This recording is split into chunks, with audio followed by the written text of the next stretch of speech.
Question number 34 આપણે complete કર્યો છે. ક્વેશ્ચન નંબર 35 જુઓ. After conducting survey that cost of rupees 2 lakh, A Limited decided to undertake a project for putting in the market a new product. એટલે નવી product માર્કેટમાં વેચવા માટે મૂકશે તો કેટલો ખર્ચો થશે? 2 લાખ. તો 2 લાખની ઉપર લખો present value of cash outflow. The company's cut-off rate is 12%. તો 12% શું છે? K છે. It was estimated that the project would have a life of 5 years and the project would cost 40 lakh. તો સર્વેની કોસ્ટ 2 લાખ થઈ, પ્રોજેક્ટની કોસ્ટ તો કેટલી છે? 40 લાખ છે. In plant and machinery in addition to working capital 10 lakh. તો વર્કિંગ કેપિટલ કેવું છે ખબર છે? આપણે નવો પ્રોજેક્ટ ચાલુ કરીએ ને ત્યારે આપણે રોકીએ, પણ પ્રોજેક્ટ પૂરો થાય એટલે પૈસા પાછા આવી જાય. A scrap value of machine at the end of 5 years estimated 5 lakh. After providing depreciation on straight line method after tax is estimated. So profit before depreciation and tax આપેલો છે. Ascertain the NPV. તો question number 35.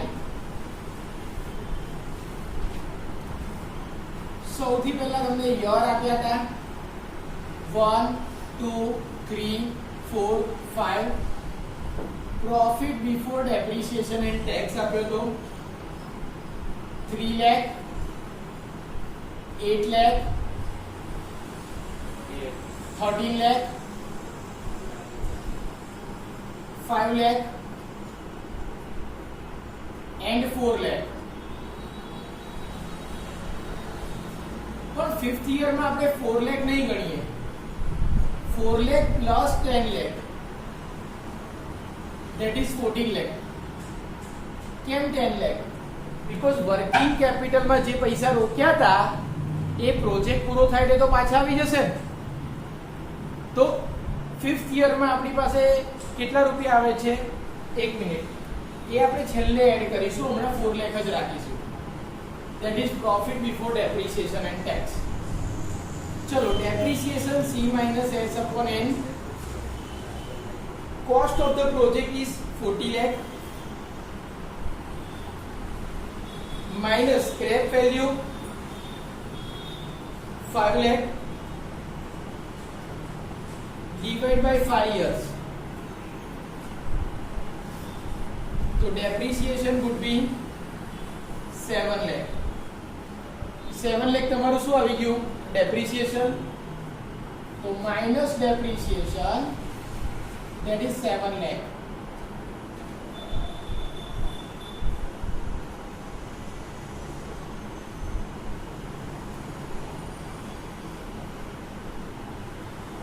So profit before tax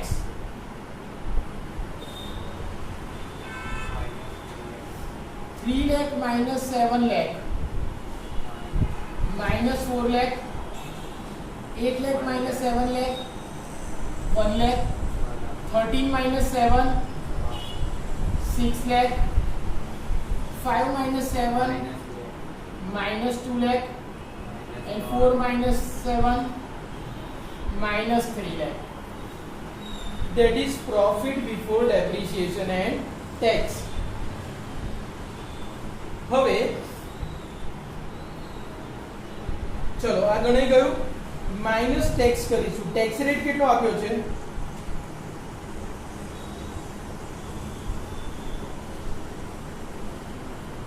just a minute, sentence વાંચો.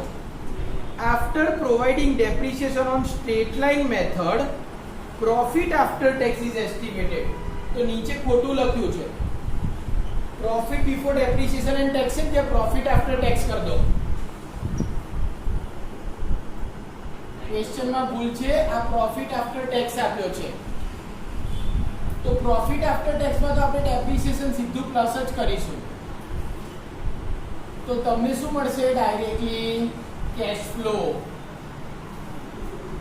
Directly શું તમને મળી ગયો cash flow તો 3 + 7 10 લાખ 8 ને 7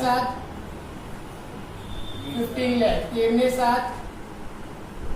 20 લાખ 7 ને 5 12 લાખ અને 7 ને 4 11 લાખ બટ જે પાંચમા વર્ષમાં છે ને આપણને શું પાછા આવશે નેટ વર્કિંગ કેપિટલ ના તો વર્કિંગ કેપિટલ ના 10 લાખ તમને રિફંડ આવી જશે તો પાંચમા વર્ષમાં cash flow will be 21 lakh થશે હવે એને present value interest factor 12% N years માટે એપ્લાય કરીએ તો ટેબલમાં જુઓ કયું table present value of single sum table number 1 page number 27 પર ફર્સ્ટ યર ની વેલ્યુ 0.893 સેકન્ડ યર ની 797 712 636 567 a present value interest factor 12% annual the present value of cash inflow 10 lakh गुणिया 0.893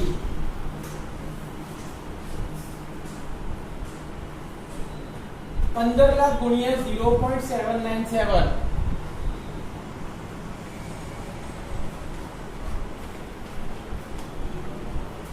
કેટલા થાય છે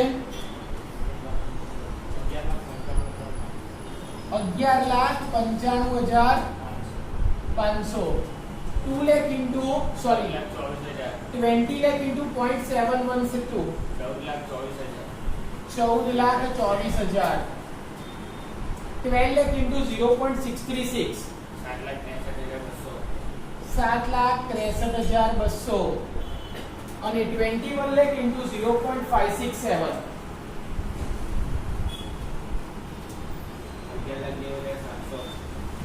11,90,700 આનો સરવાળો તમારો present value of cash inflow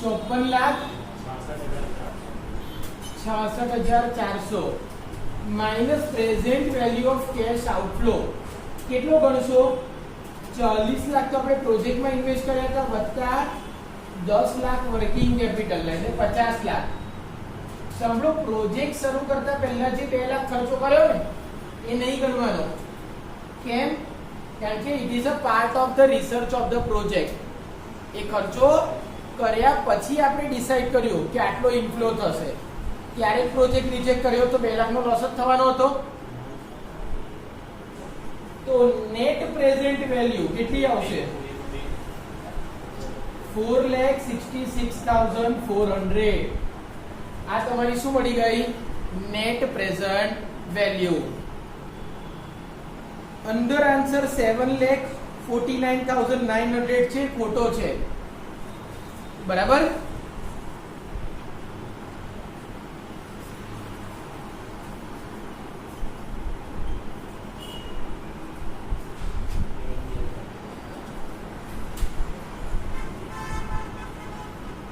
question number 36 same એવો જ છે અ કંપની કેન મેક એકવાર જોઈ લો પછી લખો A company can make either of the following two investment at the beginning of 2013. Following particulars are available: Project A and Project B. Estimated life 4 years and 5 years. Investment છે એને નામ લખો present value of cash outflow.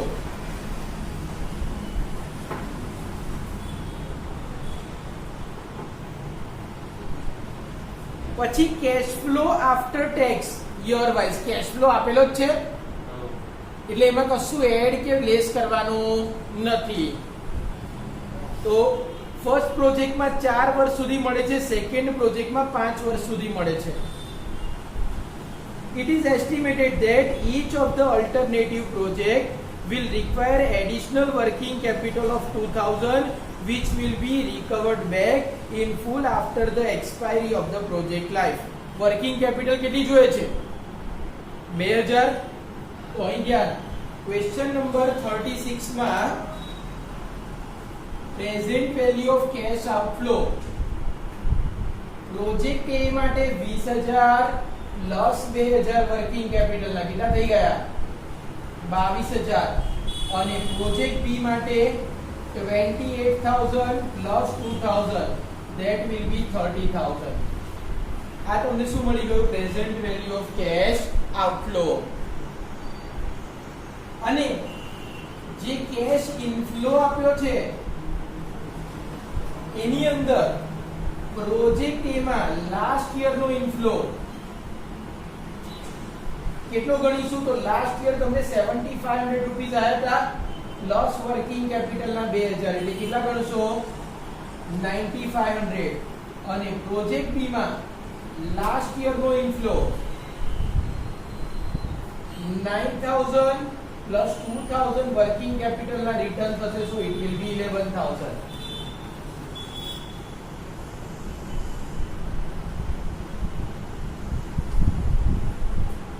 which will be returned back in full after expiry of each project life. In estimating cash flow after tax, depreciation has been provided under SLM. Cost of finance of a company may be taxed at 10%. K बराबर 10%.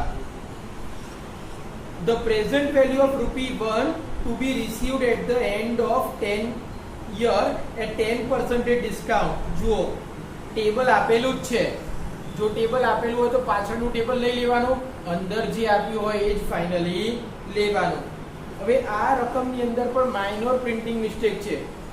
ઉપર cache flow after tax આપ્યો છે અને નીચે શું કહે છે? In estimating cash flow after tax depreciation has been provided under SLM method. તો ડેપ્રિસિએશન આપણે સ્ટ્રેટ લાઇન મેથડથી ગણેલું છે.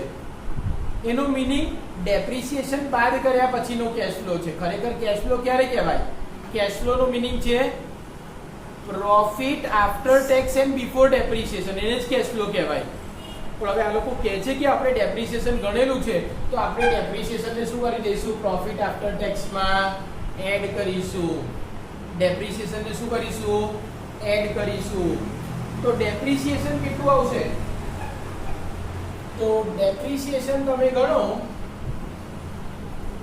પ્રોજેક્ટ એ માં C - S upon N તો 20000, સ્ક્રેપ વેલ્યુ 0, લાઈફ 4 વર્ષ, તો ડેપ્રિસિએશન 5000. અને પ્રોજેક્ટ બી માં ડેપ્રિસિએશન 28000, સ્ક્રેપ વેલ્યુ 0 ભાગ્યા 5 વર્ષ કેટલું આવશે ડેપ્રિસિએશન? 5600.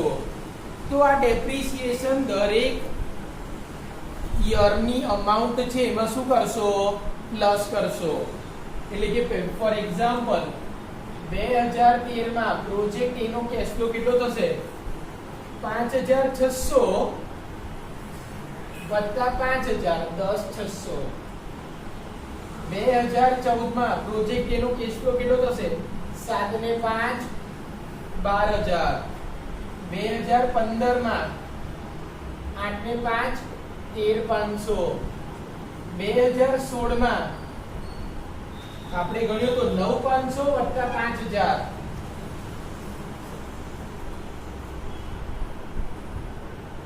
14500. એવી રીતે પ્રોજેક્ટ બી નો કેશ ફ્લો ગણતા આવડે. તમને ઇન્ટરેસ્ટ ફેક્ટર તો આપેલું જ છે એટલે એનપીવી ગણતા આવડે. Okay. Question number 37.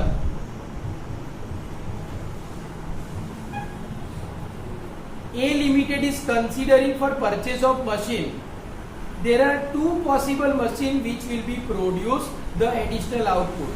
Detail of these machines are as follow. Cost of the machine 60,000 છે. 60,000 ને શું કહેશો? તો લખો present value of cash outflow. Sales આપેલું છે. હવે એક સિમ્પલ લોજિક છે. આપણે મશીન એ ની વાત કરીએ તો મશીન એ માં સેલ્સ કેટલું હતું? 1 લાખ માઈનસ કોસ્ટ. કોસ્ટમાં material, labour, factory overhead, admin overhead, selling cost આ બધું જ ટોટલ માઈનસ કરો. Material, labour, factory overhead, admin overhead, selling overhead આ બધાનો સરવાળો કરો. 64,000 સરવાળો કેટલો થયો? 36,000.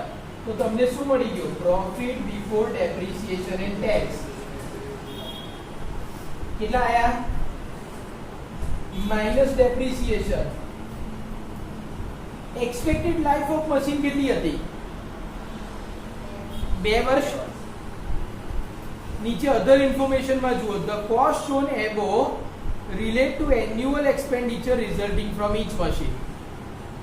Sales are expected to continue at a rate shown for each year. એટલે 2 વર્ષની લાઈફ હોય તો 2 વર્ષ આટલું જ સેલ્સ રહેશે. Tax paid may be assumed 50% of net earning. તો ટેક્સ રેટ કેટલો? 50%. The appropriate rate of interest for converting present value એટલે cost of capital 10%. On the basis of fact given below, show the most profitable investment by using the following method: payback period અને net present value. તો depreciation આપણે ગણીશું તો 2 વર્ષની life હતી. તો cost 60,000, scrap value 0 divide by 2 depreciation કેટલું આવ્યું? 30,000. So profit before tax 34,000 minus tax 50%. 17,000. તો પ્રોફિટ આફ્ટર ટેક્સ કેટલો આવ્યો? 17,000. ચલો પ્રોફિટ આફ્ટર ટેક્સ હતો તમારો 17,000. એમાં ડેપ્રિસિએશન પ્લસ કરી દો. કેટલું હતું? 30,000. તો કેશ ફ્લો કેટલો આવ્યો? 47,000. કેશ ફ્લો કેટલો આવ્યો? 47,000. દરેક વર્ષે કેશ ફ્લો એક સરખો છે કે અલગ અલગ? સરખો જ છે ને. શું કીધું? દર વખતે સેલ્સ પણ આટલું રહેવાનું છે, ખર્ચો પણ આટલો રહેવાનો છે, તો કેશ ફ્લો પણ એટલો જ રહેશે ને. તો કેશ ફ્લો 2 વર્ષ સુધી આપણને કેટલો રહેશે? 47,000. તો હવે અહીં ગયા આપણે present value of cash inflow શોધવો હોય તો આપણે શું શોધવાનું? Present value of annuity. Because દરેક વર્ષે કેશ ફ્લો સરખો જ છે. એન્યુઇટી થી આગળ હોય તો સાદી રીતે બી ગણાય. યર 1 2 બંનેમાં કેશ ફ્લો 47,000. પછી પ્રેઝન્ટ વેલ્યુ ઓફ સિંગલ સનના ટેબલમાં અમાઉન્ટ જોઈ લેવાની. 0.909 ને 0.8226 એ રીતે પણ ગણાય. બંને રીતે ગણો તો થોડોક માઇનોર ફરક આવે, બટ ઇટ ઇઝ અલાઉડ. તો પ્રેઝન્ટ વેલ્યુ ઓફ એન્યુઇટી નું સૂત્ર present value of annuity is equal to annuity into present value annuity interest factor k rate of n period. k बराबर 10%, n बराबर 2 वर्ष. तो annuity કેટલા આવતા હતા? દર વખતે કેટલો કેશ ફ્લો છે? 47,000. annuity નું ટેબલ જુઓ. 10% લેકે 2 વર્ષ.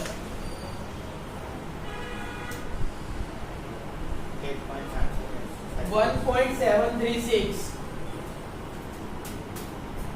तो प्रेजेंट वैल्यू ऑफ एन्युइटी बराबर present value of cash inflow કેટલો આવશે? 47,000 ગુણ્યા 1.736 કેટલા? 81,592 માઈનસ present value of cash outflow કેટલા હતા? 60,000 તો નેટ પ્રેઝન્ટ વેલ્યુ કેટલી આવી? 21,592. અંદર કેટલી છે? 21,545. કેમ એવી? કારણ કે એ લોકોએ પ્રેઝન્ટ વેલ્યુના ટેબલથી ગણ્યું હશે. યર લખો 1 અને 2, પછી 0.909 ને 0.826 કરો તો 47,000 ગુણ્યા 0.909 કેટલા આવે છે? લખી રાખો સાઈડ ઉપર. પછી લખો 47,000 ગુણ્યા 0.826.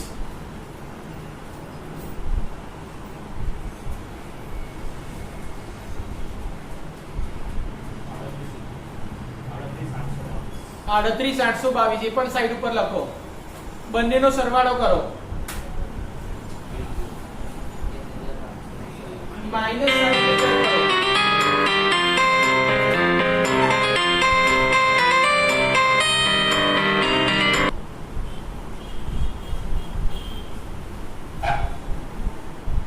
કેટલો આવ્યો? તો એ જ આન્સર આવી ગયો અંદર. આ રીતે તમે ગણી શકો. ક્લિયર? બાકીના દાખલા જાતે કરવાના છે. So we have completed capital budgeting.